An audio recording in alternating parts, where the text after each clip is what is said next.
Hello everyone, I hope आप सभी के एसएफएम के पेपर्स अच्छे रहे होंगे and in our series of revising the questions this is a super quick revision video wherein we will be covering the RTP for November 2020. We did something similar in FR. We got really good feedback.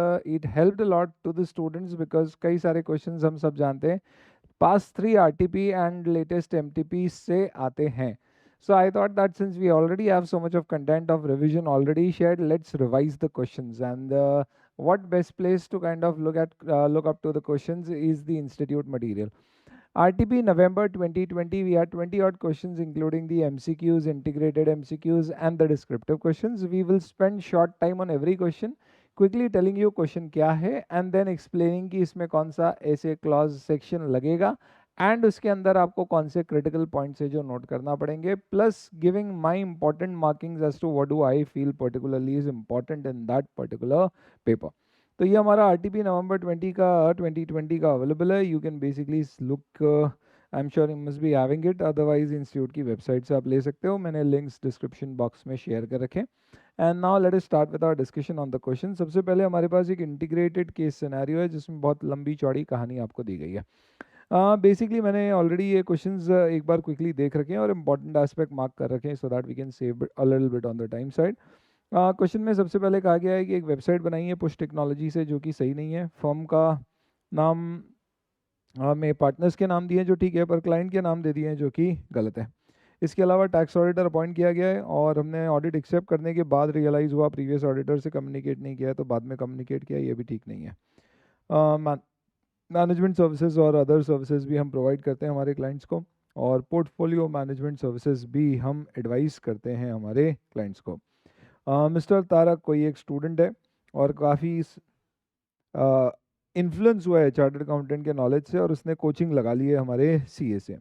इसके अलावा हम XYZ का start audit conduct करते हैं and XYZ को internal auditor appoint करना है, तो उन्होंने IA को इंटरनल ऑडिटर अपॉइंट किया और बोला है कि डायरेक्ट असिस्टेंस दे दीजिए किससे रिलेटेड मैटर पे, सिग्निफिकेंट अकाउंटिंग एस्टिमेट्स के इवैल्यूएशन पे, जो कि गलत है. ऐसे 610 साफ कहता है कि you can take direct assistance but not on matters जहाँ पे सिग्निफिकेंट रिस्क है या सिग्निफिकेंट जजमेंट्स इन्वॉल्व हैं. Then, he also seeks direct assistance in assembling information relating to exceptions of confirmation response. External confirmation में जो जो exception आया उसके बारे में हमें फर्दर मेहनत कराने के लिए हम इंटरनल ऑडिटर की मदद लेना चाहते हैं जो कि एक्सेप्टेबल है. इंटरनल ऑडिटर से क्या जीएसटी ऑडिट किया जा सकता है, ये भी हमारे सामने एक सवाल है. तो सबसे पहले इसके ऊपर बेस 5 क्वेश्चन पूछे गए. पहला क्वेश्चन है डायरेक्ट असिस्टेंस हम सीए से किस चीज़ का ले सकते हैं. तो आप सिंपली कहेंगे कि you cannot ask for direct assistance for evaluating estimate, however we can ask for assistance for resolving exception. तो पहला ही सही आंसर है. Then CS is guilty of professional misconduct for providing private tutorship to mister Tarak. तो नहीं, क्यों? क्योंकि वहाँ पे जो टाइम दिया गया है that is less than 25 hours in a week. तो दैट इज वाई हम कहेंगे कि ही इज गिल्टी और नॉट गिल्टी. तो I will say he is not guilty, not guilty, not guilty. 25 घंटे 25 घंटे 25 आवर्स, तो it is 25 hours in a month, in a month, in a week, in a week, and regulation is 198 not 192. तो D option हो गया. I hope आपको लग रहा है, समझ में आ रहा है the way we are kind of quickly going through it. Just in case ऐसा same question, similar question exam में आता है तो आपको एकदम से क्लिक करेगा. Before signing the tax audit report why send a registered post. अब नहीं चलेगा दोस्त, आपको ऑडिट एक्सेप्ट करते समय करने से पहले अप्रूवल लेना चाहिए था या कंडीशनल एक्सेप्टेंस देना चाहिए थी. आपने एक्सेप्ट करने के बाद रियलाइज़ किया है, अब आप registered post with acknowledgement dues से भी अगर क्या करते हैं एक्सेप्टेंस इनफैक्ट कंफर्मेशन ले लेते हैं तो भी बात नहीं बनेगी. You will be held guilty of not communicating with the previous auditor in writing. तो इसके ऊपर क्लॉज आपका कौन सा लगेगा?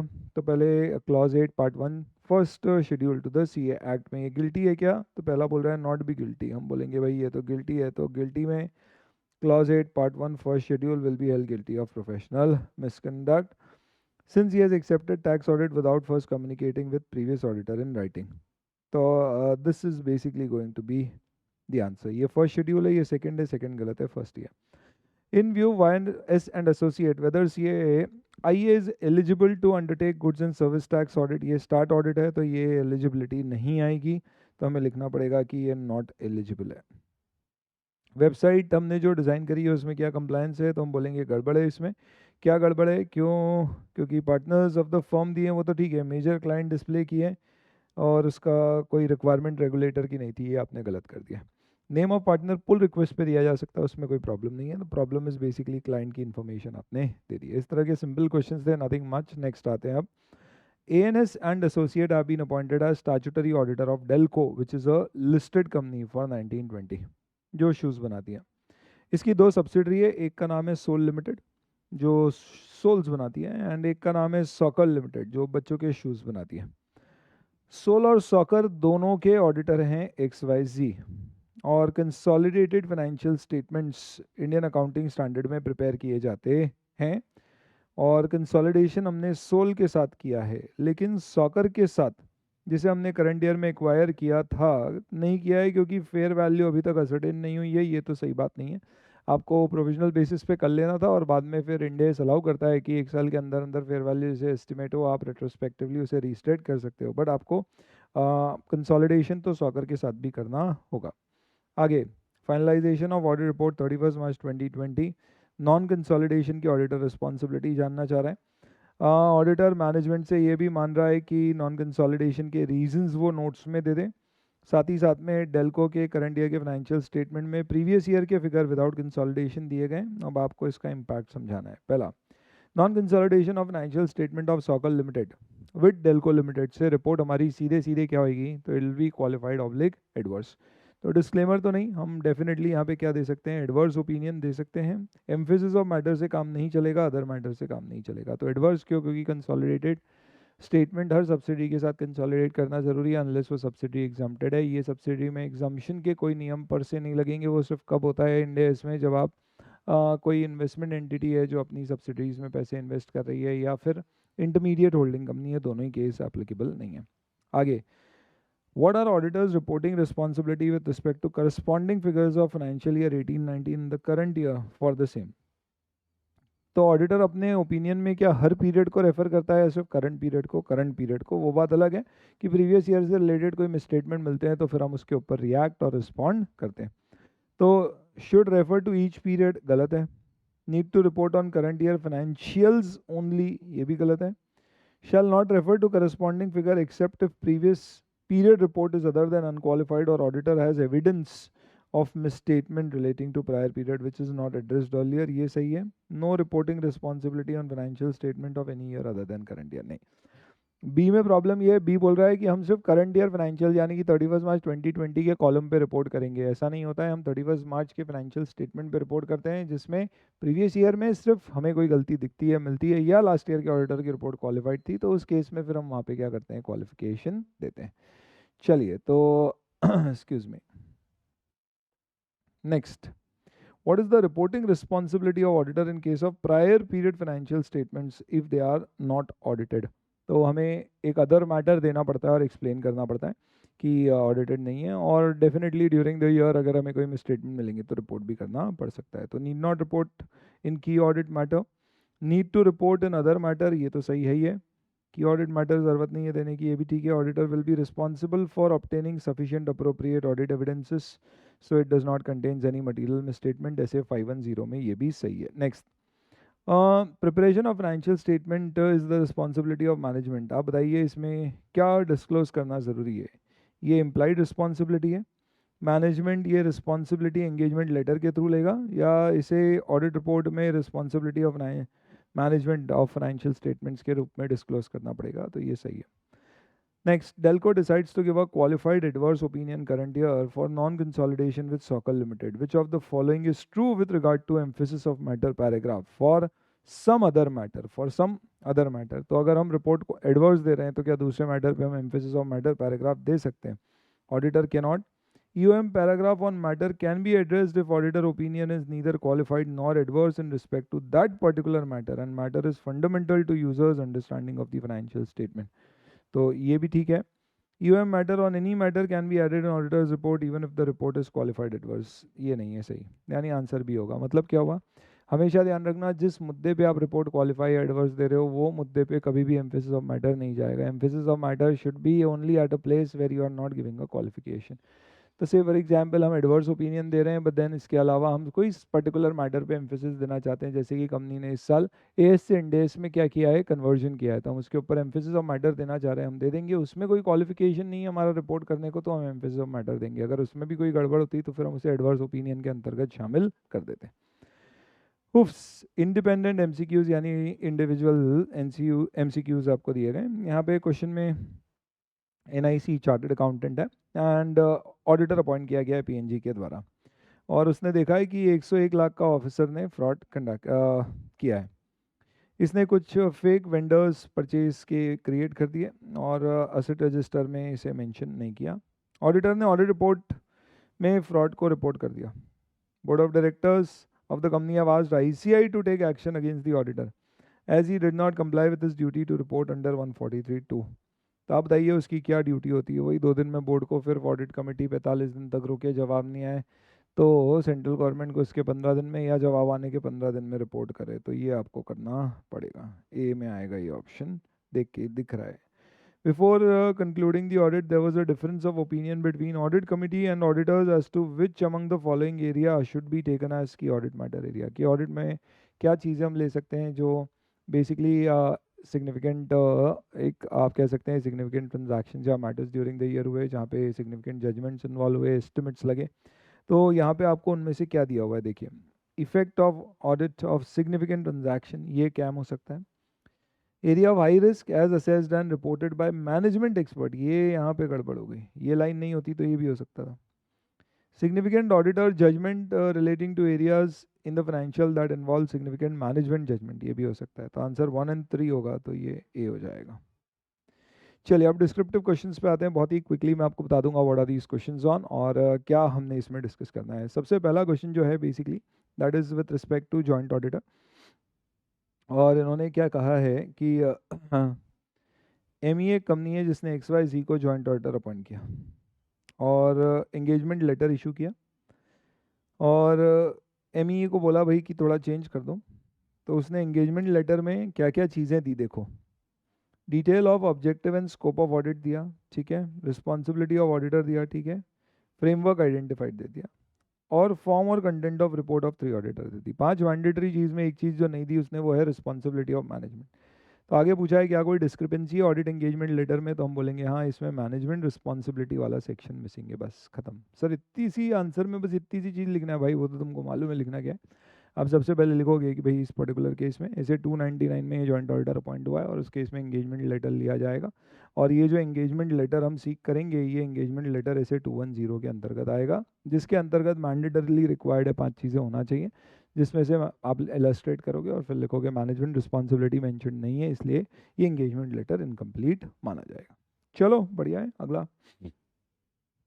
ENN लिमिटेड सर्विसेज ले रहा है APP प्राइवेट लिमिटेड की फॉर पेरोल प्रोसेसिंग, यानी ये using the work of service organization लग रहा है। पेरोल कॉस्ट 65% है यानी मटीरियल है, और APP टाइप 2 रिपोर्ट दे रहा है जो हमें लगती है बहुत बढ़िया, जिसमें ऑपरेटिंग इफेक्टिवनेस की भी बात होती है। APP ने फिर अपने काम कुछ आउटसोर्स कर दिया, यानी एक सब सर्विस ऑर्गेनाइजेशन है SMP, पर जो टाइप 2 रिपोर्ट दी गई है वो कार्व आउट मेथड से दी गई है, तो फिर हमें SMP के लिए अलग से रिपोर्ट लगेगी या वहाँ पे अलग से प्रोसीजर्स लगाना पड़ेंगे। पर क्वेश्चन में क्या पूछा है, क्वेश्चन ने बोला है कि हम अनमॉडिफाइड ऑडिट रिपोर्ट देना चाह रहे हैं और हम एक रेफरेंस दे रहे हैं सर्विस ऑडिटर के वर्क का, क्या ये चलेगा? क्योंकि CA का कहना है कि इस रेफरेंस को रिमूव करो। CA सही बोल रहा है, रेफरेंस हटाना पड़ेगा, क्योंकि अगर अनमॉडिफाइड ओपिनियन आप देते हैं तो आप सब सर्विस ऑर्गेनाइजेशन का वर्क यूज़ किया ऐसा रेफर नहीं कर सकते, सिर्फ मॉडिफाइड ओपिनियन देते हैं, और उसके मॉडिफिकेशन में जो ओपिनियन हमारी जो रिपोर्ट हमें मिली है सब सर्विस ऑर्गेनाइजेशन की वो इंपॉर्टेंट है, उसके बेसिस पे हम मॉडिफाइड रिपोर्ट दे रहे हैं, तो हम रेफरेंस दे सकते हैं। उसमें भी लिखना पड़ता है कि रिस्पॉन्सिबिलिटी हमारी रिस्पॉन्सिबिलिटी में कोई कमी नहीं आई है।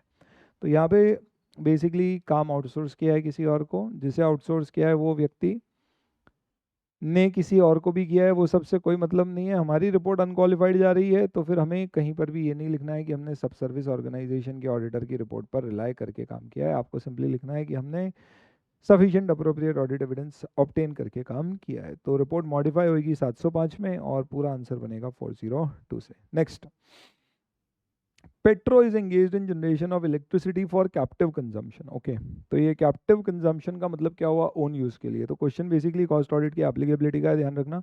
तीन चीज़ों पे, तीन एंटिटीज़ पे कॉस्ट ऑडिट नहीं लगता। 75% से ज़्यादा अगर एक्सपोर्ट है, स्पेशल इकोनॉमिक जोन में हो, या कैप्टिव प्रोडक्शन कर रहे हो अगर आप इलेक्ट्रिसिटी का, यानी कि ओन यूज़ के लिए, भले ही आपका टर्नओवर 35 करोड़ की लिमिट क्रॉस कर जाए, फिर भी आपको कॉस्ट ऑडिट कराने की ज़रूरत नहीं है। तो आपसे पूछा है कि क्या कॉस्ट ऑडिट कराना है, तो आप बोलोगे एग्जम्प्ट है। रेफरेंस आप इसमें दे सकते हो, rule 3 of cost audit and record rules 2014 का। चलिए नेक्स्ट। AKB एक CA फॉर्म है, राउंड है CA प्रैक्टिस में पिछले 2 डेकेड से, और इसमें 2 ऑब्जर्वेशंस उसने देखे। पहला, एक वेयरहाउस कंपनी का मेजर फ्लड से अफेक्ट हो गया जिससे कंपनी को लॉस हुए हैं, और मैनेजमेंट का ऐसा व्यू है कि ये मटेरियल नहीं है, हालांकि मैनेजमेंट ने इसे डिस्क्लोज किया है। तो आप चाहो तो एम्फेसिस ऑफ मटेरियल दे दो अगर ये आपको लगता है फंडामेंटल टू यूजर्स अंडरस्टैंडिंग है, तो in fact you want to highlight this, तो आप UM दे सकते हो। नेक्स्ट, फ्लड के कारण कुछ रिकॉर्ड्स कंपनी के डिस्ट्रॉय हो गए हैं, हालांकि इसका इफेक्ट परवेजिव नहीं है, तो इससे तो हमारी रिपोर्ट क्वालिफाइड होगी, because this is basically a limitation impose by circumstances, और ये मटेरियल है, भले ही परवेजिव नहीं है तो रिपोर्ट क्वालिफाई होगी। परवेजिव होता तो फिर हमें डिस्क्लेमर देना पड़ता। तो 705 में हम मॉडिफाइड रिपोर्ट दे देंगे on account of limitation of scope cost by circumstances. Sir answer में ये लिखना है क्या? आपको वो तो समझ में ही जाएगा आंसर्स किस तरह से बनाने हैं। Once you have the references, तो आप पहले ऐसे का रेफरेंस देते हैं, फिर उसके बाद उसका प्रोविजन बनाएंगे, फैक्ट्स में क्या हुआ है, और उसके बेसिस पर अपना interpretation. Audit committee, corporate governance, I will mark this particular thing as important. I was saying कि एक क्वेश्चन आप एक्सपेक्ट करना ही करना है, LODR से आना चाहिए, और उसमें मेजॉरिटी चांस ये है कि वो क्वेश्चन में कोई ना कोई लिमिट का इन्वॉल्वमेंट होगा। इतना बढ़िया सवाल पूछा है इन्होंने कि 3 ऑब्जर्वेशन हमने देखे हैं।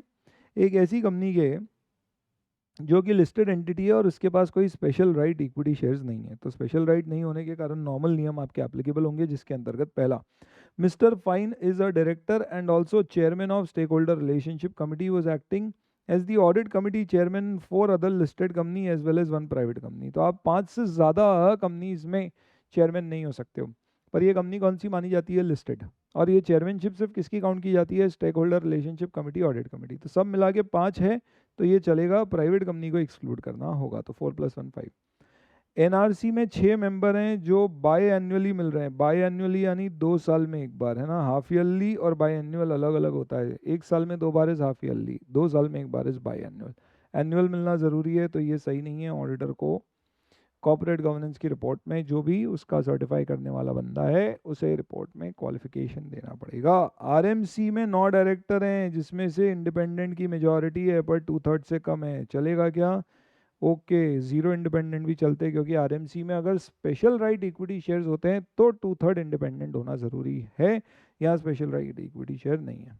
बैंक पोर्टफोलियो मैनेजमेंट सर्विसेज का आपको ऑडिट करना है, और आपने नोटिस किया है कि बैंक ने सेपरेट रिकॉर्ड मेंटेन नहीं किए हैं, तो अब आप क्या मेथोडोलॉजी अप्लाई करोगे? याद रखना इसमें आपको अगर बैंक PMS करती है, यानी क्लाइंट के पैसे लेके उनके बिहाफ पे मैनेज करती है, तो कंपलसरी है कि उसके रिकॉर्ड सेपरेट मेंटेन करना है, ऐसा RBI बोलता है। सेकंड, नहीं किए हैं तो आप उन्हें बोलो कि वो सेपरेट मेंटेन करे, क्योंकि हमें उसके ऊपर एक अलग से सर्टिफिकेट देना पड़ता है। तो आइडियली बैंक के इन्वेस्टमेंट 3 पार्ट में क्लासीफाई होना चाहिए। PMS जो पोर्टफोलियो मैनेजमेंट सर्विसेज वो दे रहा है, दूसरा वो जो इन्वेस्टमेंट अपने कॉन्स्टिट्यूएंट्स के बिहाफ पे कर रहा है as an agent, demat account hold वगैरह करके, और तीसरा उसके खुद के जो इन्वेस्टमेंट्स होते हैं।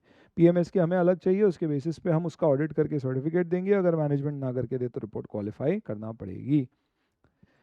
ऐसे केस में क्वालिफाई करेंगे एडवर्स, तो आप मॉडिफाई लिख दीजिए, उसमें दोनों कवर हो जाता है।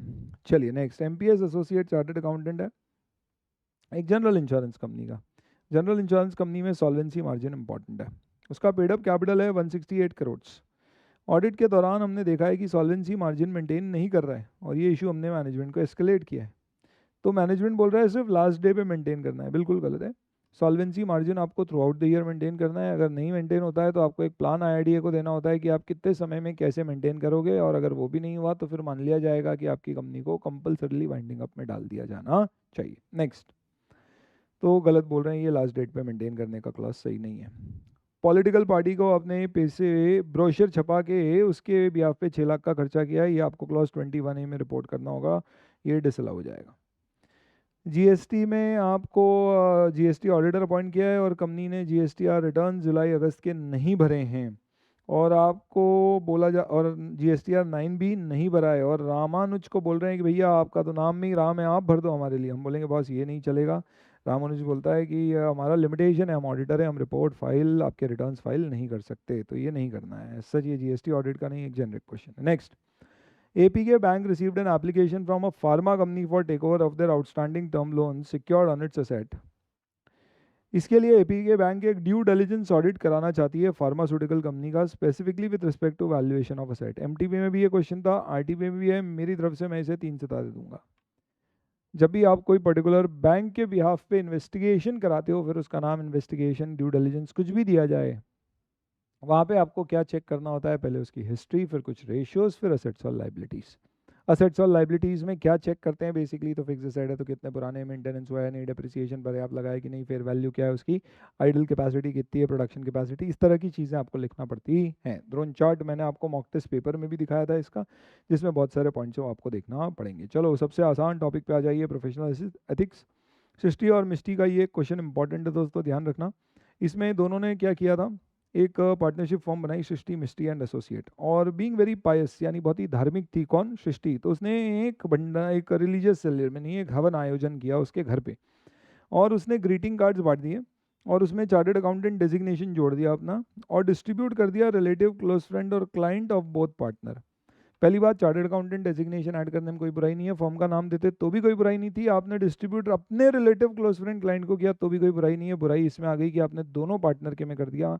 सृष्टि का अगर इवेंट था तो मिष्टी के रिलेटिव, क्लोज फ्रेंड, पार्टनर्स में, इनफैक्ट पार्टनर तो चलो छोड़ दो, इनमें डिस्ट्रीब्यूट करना परमिटेड नहीं था, इसलिए आपको माना जाएगा सृष्टि गिल्टी है, जस्ट बिकॉज उसने अपने पार्टनर के क्लोज फ्रेंड और रिलेटिव्स में भी सर्कुलेट कर दिया है। कितनी बारीक मुद्दा इन्वॉल्व था इस सवाल में। चलिए नेक्स्ट, प्रीतोष ये का बैंक में अकाउंट है, और बैंक ने उसके खाते में 2,70,000 रुपये गलती से डाल दिए। ये ऐसी भी बैंक होती है क्या, कौन सी बैंक है, बैंक का नाम ढूंढ, हम भी वहाँ खाता खुलवाएंगे। और प्रीतो ने वो 275 निकाल लिए, 5,000 उसके खुद के थे, 270 उसके खाते में गलती से क्रेडिट हो गए। बाद में बैंक ने बोला भैया ये तो ये गलती से जमा हो गए, तो देने से मना कर रहे हैं, तो ये अदर मिसकंडक्ट हो जाएगा, ऐसी सारी हरकतें other misconduct, schedule 1 part 1 class, sorry schedule 1 part 4 class 2 में जाएगा। Moni is a practicing since 2009 company audit में, और editorship of company audit journal ले लिए चलेगा, प्रोफेशनल जर्नल की एडिटरशिप आप ले सकते हो without taking any kind of permission, you don't even need a special permission for it. Short note sample selection bye reviewer, आप बेसिकली क्या कर सकते हो, उससे इन्फॉर्मेशन मांगोगे, उसके बेसिस पे आपको पूरे जितने उसने असाइनमेंट हैंडल किए हैं, क्लाइंट के नाम क्या, फीस चार्ज करी है, ये प्रैक्टिस यूनिट देता है, उससे 15 दिन के अंदर आप सिलेक्ट कर सकते हो। कोई और इन्फॉर्मेशन मांगना है तो वो भी मांग सकते हो, और फिर वहाँ जाके ऑन साइड उसका रिव्यू कर सकते हो। फ्रॉड्स का क्लासिफिकेशन एनबीएफसी का 7 तरह का होता है, वो फॉर्जरी के चोरी चकारी तरह के, आपने कोई चीटिंग के फ्रॉड्स किए हैं, फॉर्जरी के फ्रॉड्स किए हैं, मिस अप्रोप्रिएशन हुआ है, फॉरेन एक्सचेंज से रिलेटेड है, इस तरह के आपके 7 क्लासिफिकेशन होते हैं। रिस्क बेस्ड ऑडिट के स्टेप्स क्या होते हैं, तो एक छोटा सा शॉर्ट नोट है आपके कोर्स में रिस्क बेस्ड ऑडिट का, जो कि मोरलेस सिमिलर लाइंस पे चलता है। पहले अंडरस्टैंडिंग ऑब्टेन करते हैं, रिस्क असेसमेंट करते हैं, उसके बेसिस पे रिस्पॉन्स डेवलप करते हैं, and then content of audit plan क्या होता है, 3 चीज़ें, nature, timing and extent of risk assessment procedure, further audit procedures and other audit procedures. ये आपका बहुत ही फटाफट तरीके से revision test paper for November 2020 clear हो जाता है। I am sure the objective is not to take you through one after the other all the answer. The objective अभी ये है कि ये क्वेश्चन आया तो इसमें ये वाले पॉइंट जाएंगे, अब उसका अंदर कंटेंट कितना स्ट्रॉन्ग जाएगा वो आपकी सेल्फ स्टडी के ऊपर डिपेंड करेगा। बाकी की 2 RTPs प्रीवियस अटेम्प्ट की, which is May 20 and November 19, is also something which I take up in the other videos. Thank you.